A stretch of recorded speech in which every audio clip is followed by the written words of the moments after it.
Hello, everybody. We are live.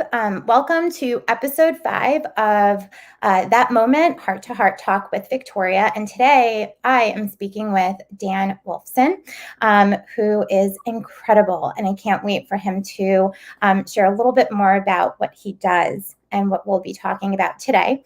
So this show is about bringing some information and awareness to the growth and benefits that can happen when we struggle after something has happened.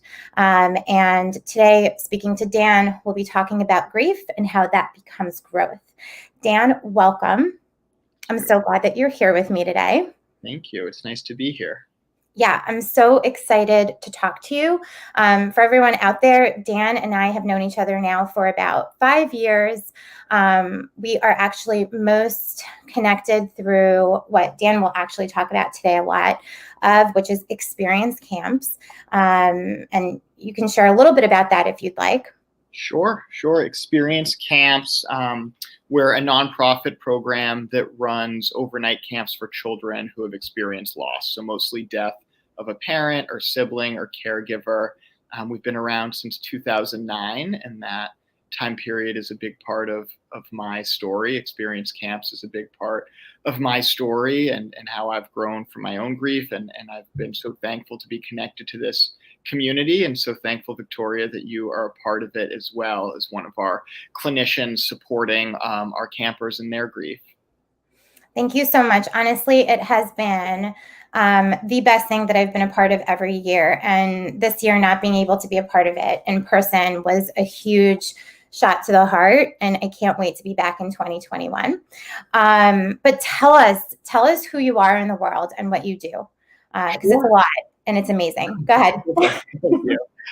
So I'm a psychologist. I'm a clinical psychologist. I now am a part of a private group practice in Manhattan, although many of my clients during the pandemic are kind of sprinkled all over the place. I'm definitely thankful to stay connected to people virtually. I think it's so amazing that we're creating these spaces and these communities where we can still feel connected to people, even with the current state of things. I just think it's so important. So in that world, I work individually with teenagers and with adults. I run an adult grief group. That's a recurring group I've been doing for a couple years now. Grief is definitely an area of focus for me in my private practice. And then I'm also one of the clinical directors for experience camps. So we now have locations all over the country. We're in Maine and Georgia and Pennsylvania. Being the best. Pennsylvania is where Victoria and I are involved, showing our spirit there, in California and Michigan. So we've got a number of locations able to support thousands of kids all over the country who've experienced loss, which of course right now we know is so important. Sadly, there's so much grief in our world right now. Absolutely. And you're our favorite Dr. Dan at camp. Soon to be, I will be joining you. My defense is at the end of December.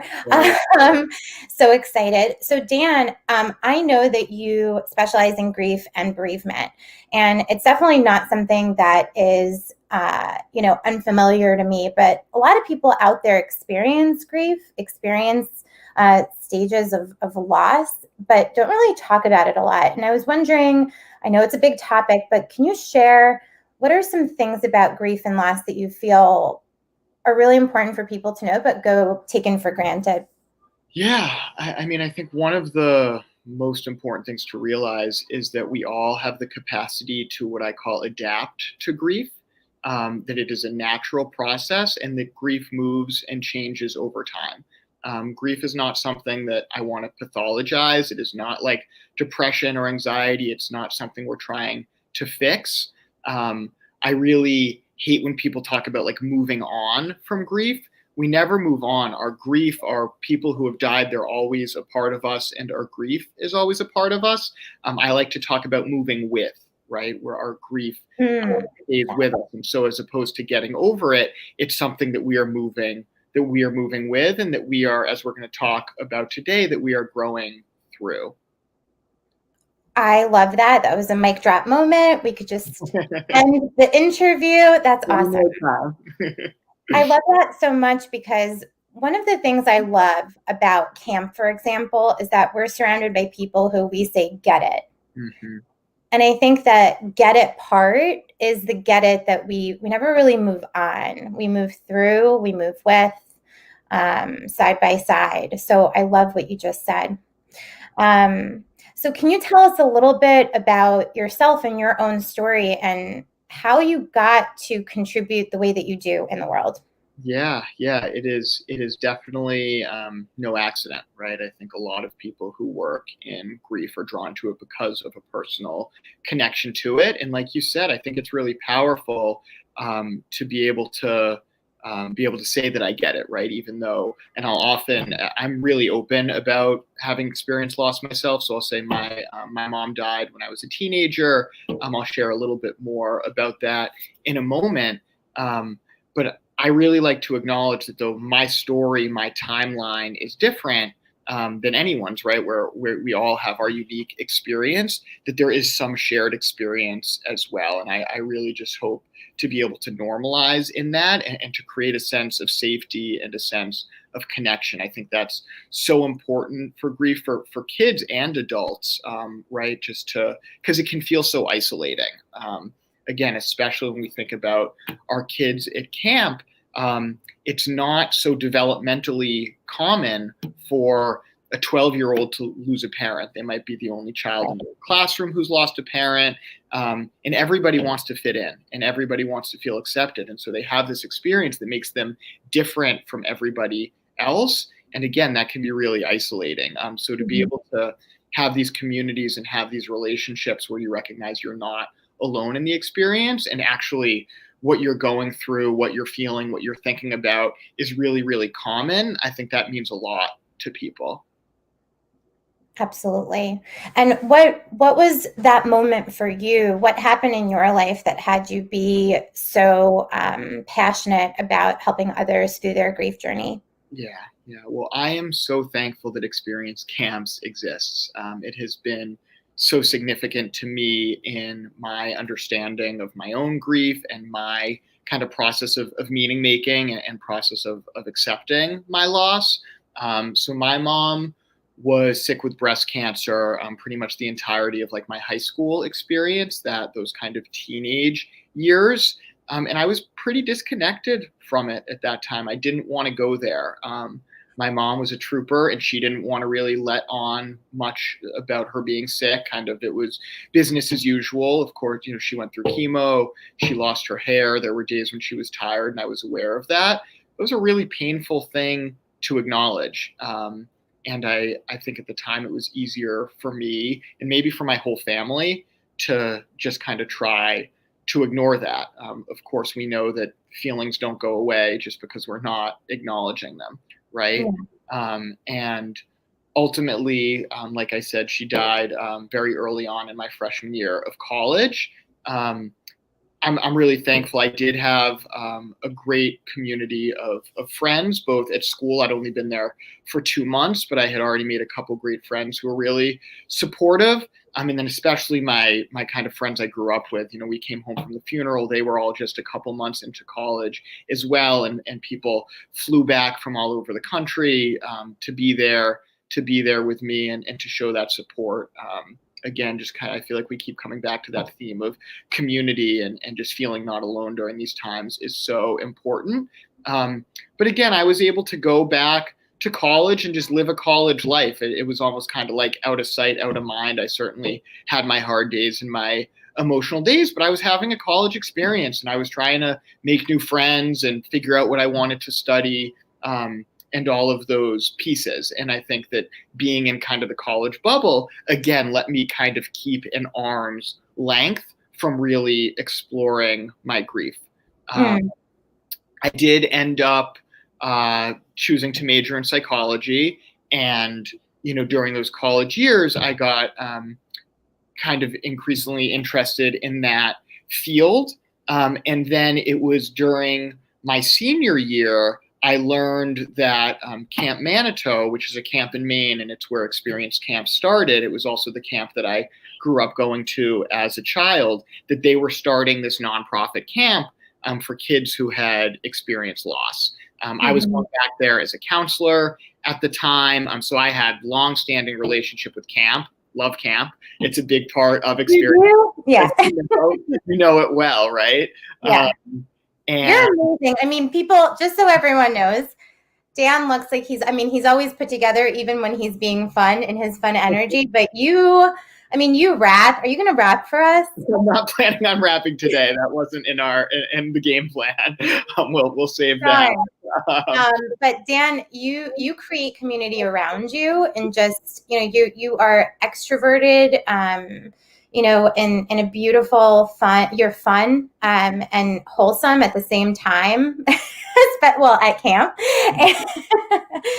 You are incredible. And so you actually epitomize what it means to build community. So thank you. Yeah. Thank you. I appreciate that. And again, feel fortunate to be in this position to be able to do that. And, that balance of clinical support and grief support, as well as doing the fun camp stuff and being silly and making milkshakes and playing sports and climbing towers and arts and crafts and all those things, that's so central to the type of experience we want to create, and to remind people, like, we're not done simply because we've had grief. We can still experience joy and laughter, and it's so important to forge those connections in that way. So for me, as a 22-year-old, when I found out, all right, we've got camp, which I love. We have something like therapy related, which is what I'm studying and wanting to go into. And then you take like that this has affected me. It was a no-brainer for me to go back and volunteer that first summer in 2009 in Manitou. And again, this was before I had even started applying to grad school or, picked a dissertation topic or a senior thesis topic, which ended up being grief, which might not come as a surprise. It really paved the way for me to kind of develop as a professional and figure out how am I going to make my impact, right? And being able to, so many of our volunteers are drawn to camp because they've had loss themselves. And I think being able to kind of be a role model and a source of hope for kids, a source of fun and of laughter and of doing silly things that would embarrass ourselves, but it's worth it because, you get a smile out of a camper who's going through something hard that you've gone through as well. It is so deeply meaningful, right? Mm-hmm. And for me, that just makes it that much easier, to kind of feel good about what I'm doing, right? I would never go back and say, like, I'm glad my mom is dead. Of course not. I wish she was still a part of my life. I wish that she could see me in the work that I'm doing, but I can both hold the sadness around that loss and be so thankful that I have grown in the ways that I have and been able to be involved with experience camps and give back in that way that, like I said, is just so fulfilling. You just said something so poignant, and it's that when we do experience this growth through the struggle, what's always present, always, is this, at the same time, this dialectic, right? Of being, feeling those feelings of sadness and loss. And at the same time, my dog's going to bark in a minute, at the same time, being able to also enjoy whatever developmental years you're enjoying, whatever moment you're enjoying with your friends. What do you say to people, kids even that I've heard, right, during activities? I feel bad about having fun. I feel badly about, just being in joy. It just, what would you say to them? Yeah, I mean, like we're kind of honing in on, right? These two things can be true at once, right? And I try to, some people take comfort in those kinds of sentiments of, what would your person want, or they'd want you to be feeling happiness. I think sometimes that can ring as genuine, and I think sometimes that can ring as cliche. And so what I actually might want to emphasize instead of how you need to be experiencing this other side of emotion, that's a process of you adapting. That's part of the way that we learn and grow is you want to take times where you're leaning into the grief. You need to experience that. That helps us develop this acceptance of the reality of our experience. And you need to take space from it, and you need to experience positive emotion. And in terms of maybe this is the language I'd use for a kid, but in terms of like our psychological immune system and the way we adapt and the way love that. yeah, you don't want to just cram for a test. You need time to digest it, right? And maybe that is something that kids can understand, right? So it's kind of this back and forth between leaning in and then taking space from, and that is going to facilitate that process of growth.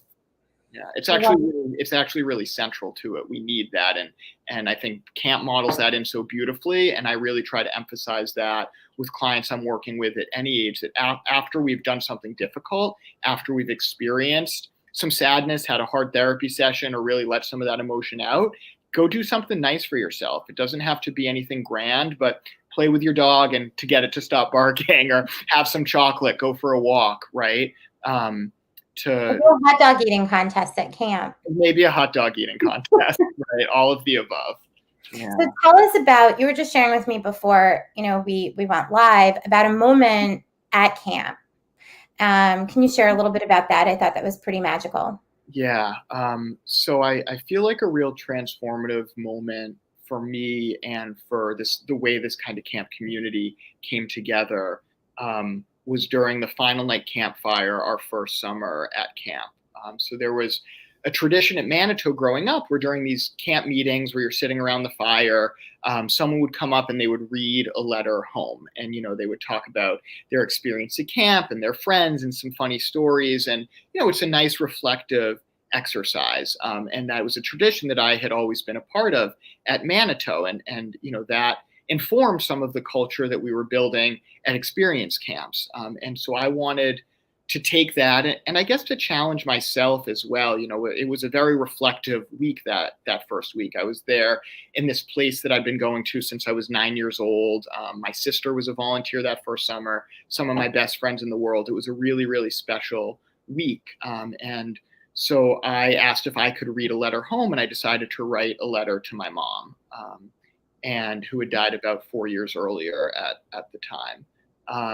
It's probably one of the hardest letters I've ever written, and certainly one of the hardest letters to read. But that gave me the opportunity to really, I think for the first time, I told you about, I felt like, during my teenage years, I was not really going there. Maybe I wasn't ready to go there. Maybe I didn't have the right camp or the right therapist. I don't know. But it was a time to really start to give permission to the emotions, and give permission to the loss, and give permission to the ways that I was noticing myself grow. It was a process of my own meaning making and building my own narrative around this, and what was allowing me to cope. It was also a huge way of staying connected. That's another, when we think about adapting to loss, I talk about these kind of pillars that help us adapt. One is accepting the reality, which I've started speaking about. Another is staying connected to the person.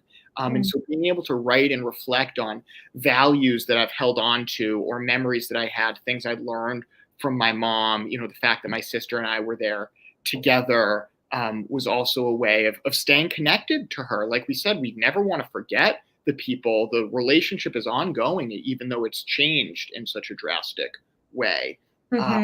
So again, I think just so, for people listening, the relationship is ongoing, even though it's changed.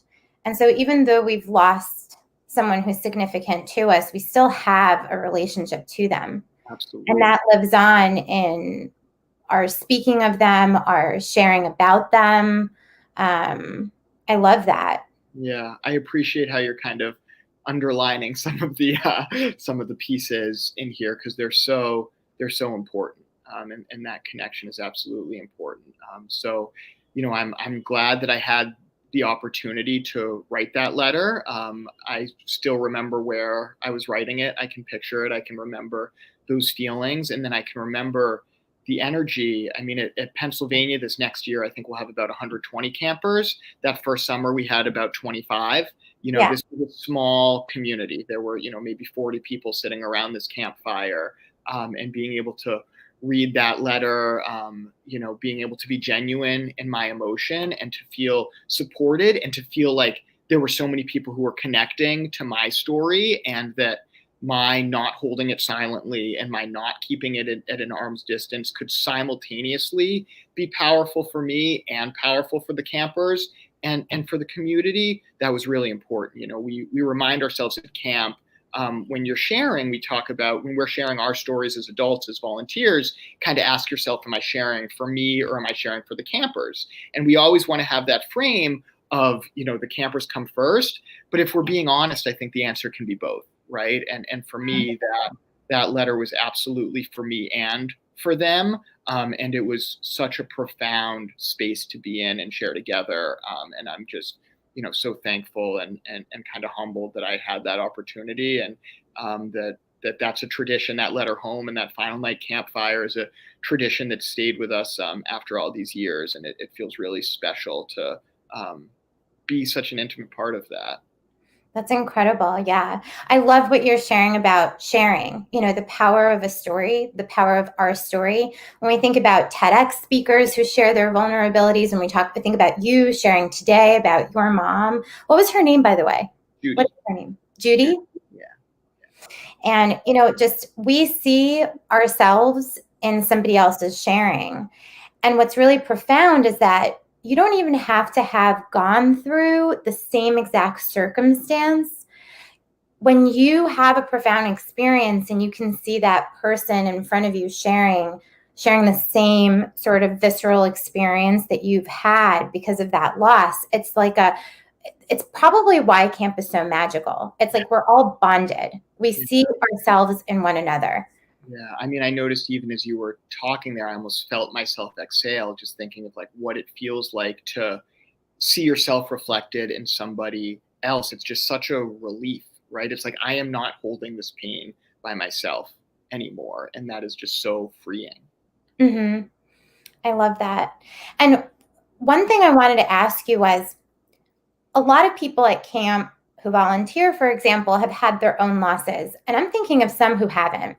And a lot of them who are newer were always saying, I'm not sure if I can really be a contribution. I don't really know what a significant loss feels like.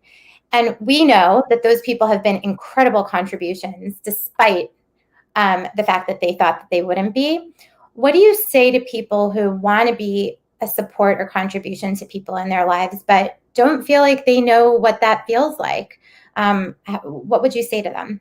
Yeah, I mean, being a listener is one of the biggest gifts we can give, right? That a child, anyone, has a place where they can sit, share their story and feel heard and feel accepted. I get a question from all volunteers, right? Like, what do I say when someone's sharing their story? Like, I don't know what to say. And it's kind of like, if they're sharing their story with you, you've already done the right thing, right? Because they see you as a safe person. You're just there to listen, because we're not there to fix, right? And so being that safe adult person is a great gift. That's a way to contribute, or being someone who can teach them a skill. There's all different types of modeling and learning that happens at camp. And I like to remind people, we have soon to be Dr. Grinman, we've got Dr. Dan, right? We've got the clinical side of it taken care of. That's not your role. Eat the hot dogs, go on the slip and slide, whatever it is. Teach a kid to play a card game, or, get excited about a kid teaching you how to do the Rubik's Cube. Whatever it is, there's so many ways to be a part of this community. Mm-hmm. And I don't think I know this, but Jenna, who is your amazing wife and also clinical director of the girls' side at PennX, did she know Judy, your mom? Jenna never met my mom. No, Jenna never met. And so my question, and I didn't know that, and I wonder, what do you share with people? Maybe you can share from your own experience when, gosh, I really wish, you would have met my mom, or I wish you knew her. And, what do you, I don't know, what do you say to them, who have had someone pass maybe when they were younger and now they're going through life and they kind of feel like, well, my significant other, my friends never met that, that missing. What would you say to them? Yeah. I mean, I guess it goes back to that what we're talking about the staying connected and how you Mhm.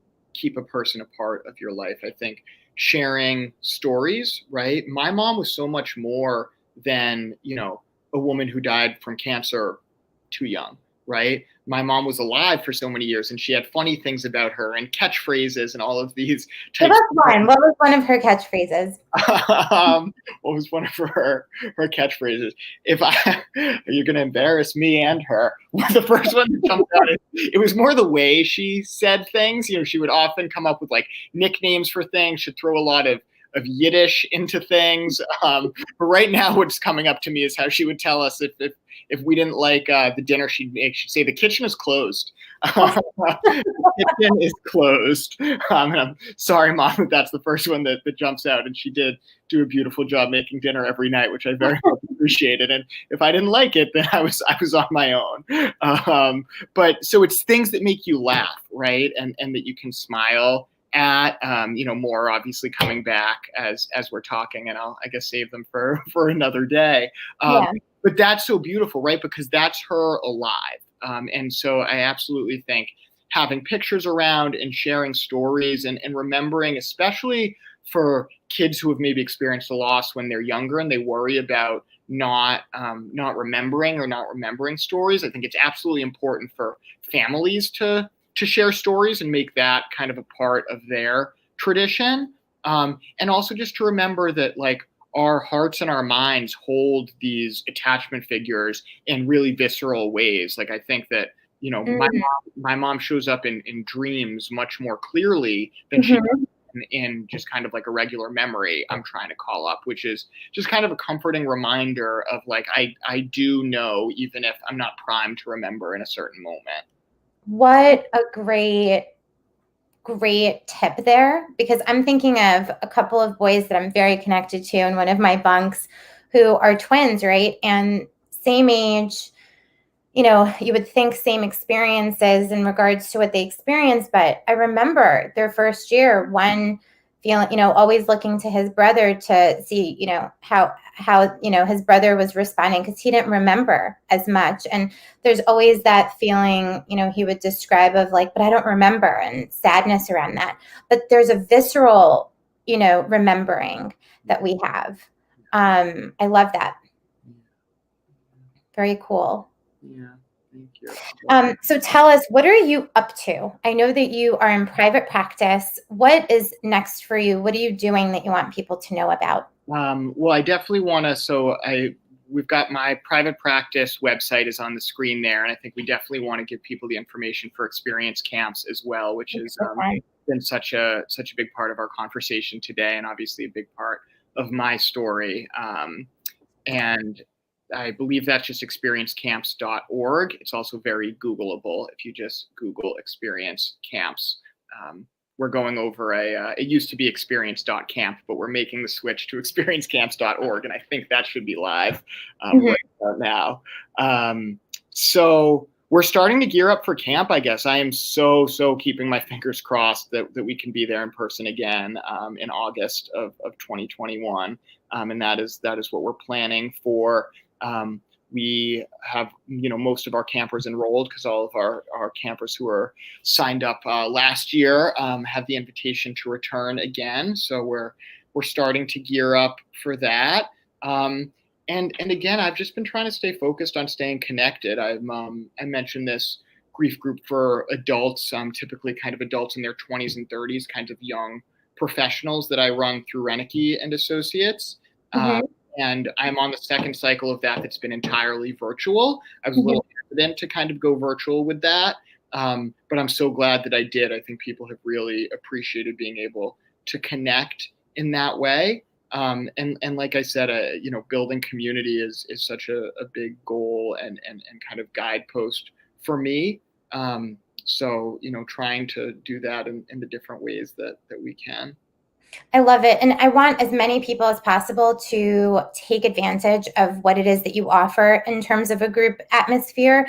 And because of that, I just want to ask you a couple of questions so people know a little bit about what it looks like. Like when they reach out about that group, they'll go to RenickyAssociates.com and they'll reach out and find out about it.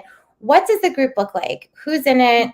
Is it just discussion based? Are there breakouts? What Yeah. can people expect? Yeah, great question. So I usually like to keep my groups at 6 to 8 people, so it's pretty small. The group is a closed group, meaning it's not kind of like ongoing enrollment. I'll run Mhm. kind of, maybe 3 separate cohorts over the course of any calendar year. And then once we get going, we'll meet every other week for, say, 4 months, something like that.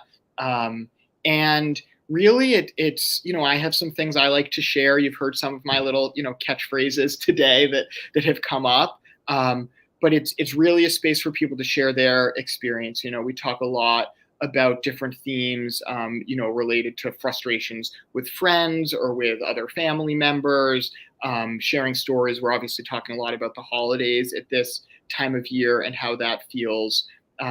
Most people who come to group have experienced the death of a parent. There have been some sibling or partner as well. And I meet with everybody individually before we start the group, just to make sure that it feels like a good fit and to start building our relationship. I want them to have a sense of me and vice versa. And then I encourage my groups to. This isn't kind of like a old school therapy group where there's like really, really strict boundaries. We share emails. I know people have gotten together and like met up at a park. Again, that was a little bit easier to do, a little bit of time ago. But people develop friendships, and that's what I want. I want people to have a source of support. I have one group I ran a couple years ago that we'll still get together kind of like twice a year, almost like a mini reunion, where it didn't feel like continuing to meet every week made sense, but that they still wanted to have some touch points and stay connected. And so I just love kind of working in a setting that has that kind of flexibility to be able to do things like that, and to think creatively about how we're doing this type of work. I love it. I love it so much. I want to thank you for coming on. Honestly, from my heart to yours, it's just I love you. I think you're incredible. You make camp fun, but just who you are overall, it just shows up here and it shows up in private the same way. You're just such a genuine, authentic human being. And anyone out there who happens to be in the metropolitan area, who needs some support, and really to talk to someone who gets it. Like you really, really get it, and you're fun. So, I mean, best of both worlds. Thank you, Victoria. It's a treat to hear your soothing voice as well. We have Victoria do kind of her mindfulness relaxation activities for the bunks. I know there have been requests for recordings of that, so it was a no-brainer to say yes to this and get the chance to see you and connect in this way. And I'm thankful to get to share my story with some new people out there. Amazing. Thank you. I'm sure this will not be the last conversation we will have. And I wish you well, and I'll speak to you soon. Sounds